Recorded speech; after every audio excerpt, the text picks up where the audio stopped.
The ongoing war in Ukraine remains one of the defining global crises of our time, with recent developments pointing to a potential shift towards a negotiated peace, but compromised by Putin or whoever's controlling the Kremlin.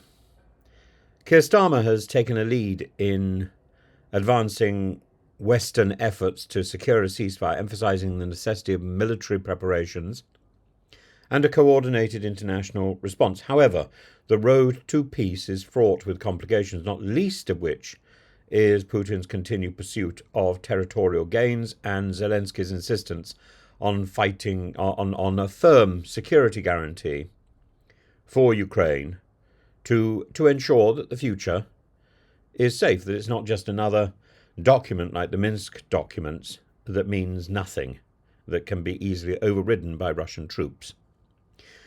Starmer has declared that planning for a peacekeeping force in Ukraine has now entered an operational phase, signalling that the UK and its allies are prepared to enforce a potential ceasefire. And in a move that underscores Britain's commitment, Starmer is hosting military chiefs from a coalition of the willing to ensure Ukraine's security by land, by sea, by air.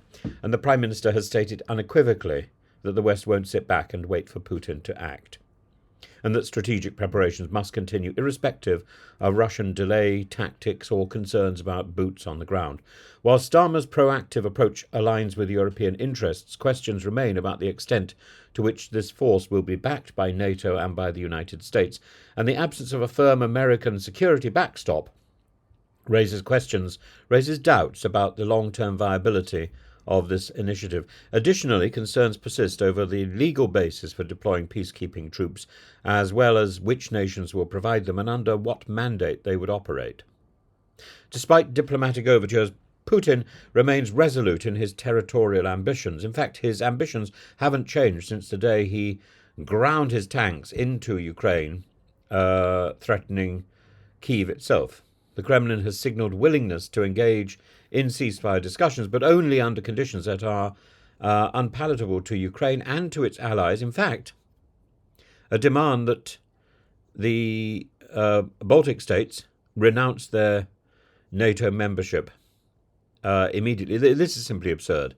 And Ukraine, of course, has to abandon its NATO aspirations and the ceding of occupied territories to Russia. These demands are widely seen as an attempt to legitimize Russia's illegal annexations and to set the stage for future expansionist moves. And Western analysts believe that Putin sees the prolongation of the conflict as beneficial, particularly as Europe grapples with security, with economic challenges, with political divisions, with energy. And Moscow continues to strengthen its forces in eastern Ukraine, and apparently to have troops stationed along the border ready to invade, indicating that the Kremlin is still banking on a military resolution rather than genuine peace negotiations. Moreover, by playing on divisions between European leaders and exploiting uncertainty surrounding Trump's foreign policy stance, Putin hopes to fracture Western resolve and force Ukraine into an unfavourable settlement. Despite these challenges, Zelensky remains optimistic about the prospects of securing peace on favourable terms, and following recent virtual meetings with Western leaders, he's reiterated that Russia is the primary obstacle to a ceasefire, calling for increased pressure on Moscow through sanctions and military assistance. And he's also emphasised the need for robust security guarantees, arguing that any ceasefire must be accompanied by tangible commitments from the West to prevent future Russian aggression. Zelensky's optimism is tempered by the harsh realities on the ground. Ukraine continues to face drone and missile attacks, and Russian forces remain deeply entrenched in occupied territories. Nonetheless, the willingness to engage in discussions while maintaining a strong negotiating position demonstrates a pragmatic approach to ending the conflict. He's called for European nations to ramp up domestic weapons production, and for continued US intelligence sharing, suggests that Kyiv is preparing for all contingencies, including a scenario in which Western military aid declines. The proposed 30-day ceasefire backed by the United States and Ukraine represents a potential breakthrough, but Russia's refusal to commit to an unconditional stopping of hostilities highlights the fragility of these efforts.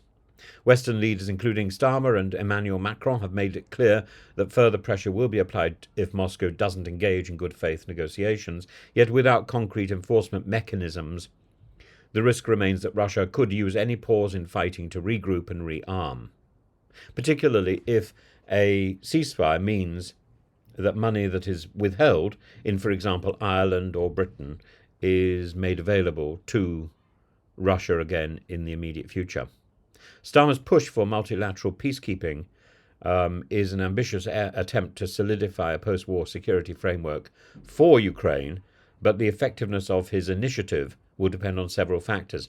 The composition and mandate of the peacekeeping force, and particularly whether or not he takes up the offer of Switzerland, the level of commitment from European and NATO allies, whether the force would act as a deterrent or a combat-ready presence, and the response from the Kremlin, which has already voiced opposition to Western troop deployments in Ukraine.